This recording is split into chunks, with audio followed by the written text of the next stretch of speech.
Good evening, folks. Today's topic will be a discussion of game theory and strategic dynamics. Let's take a look inside. Game theory isn't just an academic field. It's a way of understanding how real people act when their interests collide, overlap, or quietly work against each other. It explains why certain behaviors repeat, why certain strategies succeed, and why systems built on good intentions can be hijacked by players with different agendas. Today, we're exploring game theory with one goal: to understand how people actually behave in the real world, what drives their decisions, what shapes their motivations, and how those forces interact. When we grasp these patterns, we gain the ability to anticipate behavior, recognize hidden incentives, and choose strategies that produce better outcomes. Whether we realize it or not, we are all players in the game. Like many topics in this series, game theory can be explored at both simple and complex levels. Our aim here isn't to cover the full academic depth, but to focus on concepts that meaningfully shape real-world behavior. We're tapping into the parts of the game theory that matter for understanding human decisions, strategic interaction, and the incentives that drive them. Game theory is the study of how rational players make decisions when their outcomes depend not only on their own choices, but on the choices of others.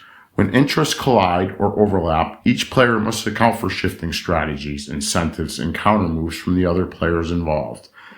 At its core, it's a framework for understanding strategic behavior, cooperation, competition, manipulation, and everything in between.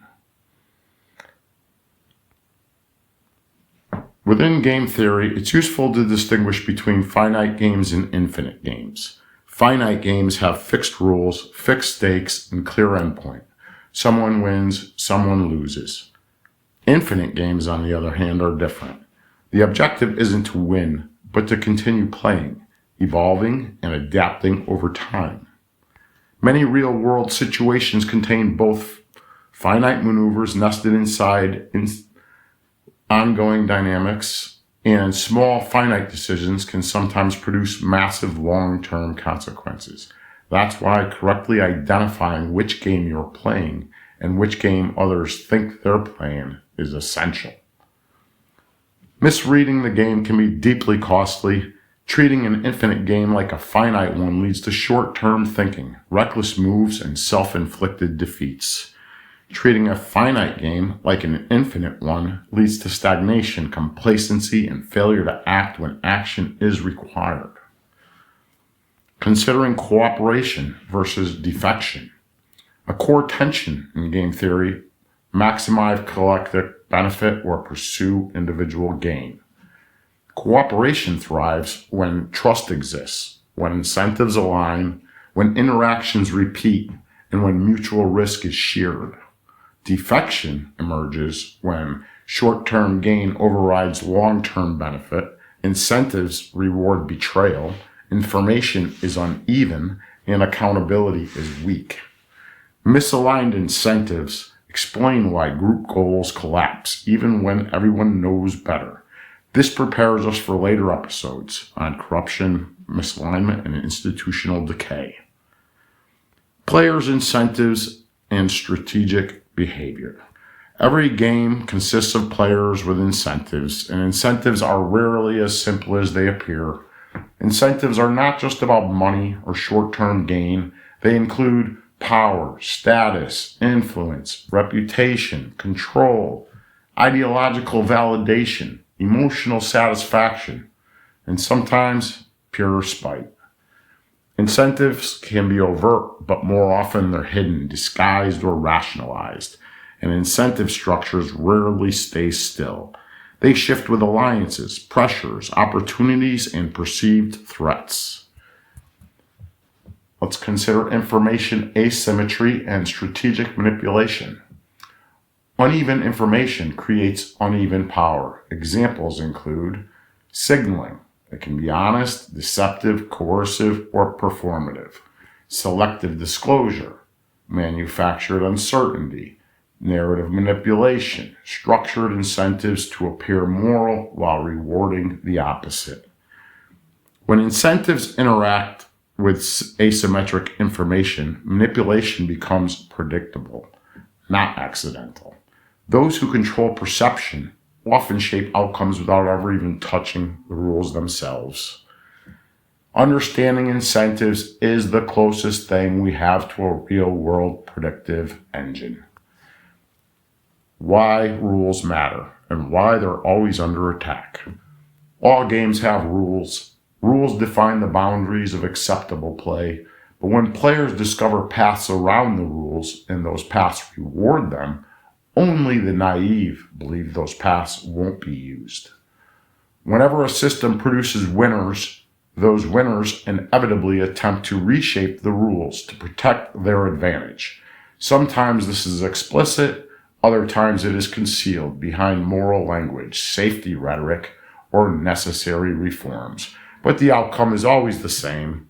The rules drift, the power concentrates, incentives shift, and the game starts serving the interests of those who understand it best.